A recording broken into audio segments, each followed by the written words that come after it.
Okay, Monster Magic Cookie Bars. So it's kind of like a magic bar recipe, those 7-layer Hello Dolly bars, but we turned it into like a monster cookie. So there's some peanut butter in there. These are so good. We're starting off our crust with Nutter Butters. These are peanut butter sandwich cookies. You can use any kind of sandwich cookie you want.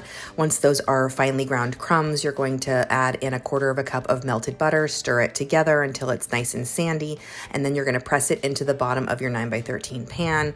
Then we're gonna top these things with our toppings. We're gonna use a cup of nuts, 2 cups of chocolate chips. I'm using a cup of peanut butter chips and 1.5 cups of pretzels, along with a cup of M&Ms. Then you're topping it with the Magic in the Magic Bar sweetened condensed milk, just a 14-ounce can. Bake these, and that's when the magic happens. As you can see, magic bars are super easy to make. Just a easy crust and then some simple layers on top. You can even change these up to add in whatever you like. They are so good. I love the peanut butter. It adds a little like salty to that sweetness because those bars are really sweet. So delicious.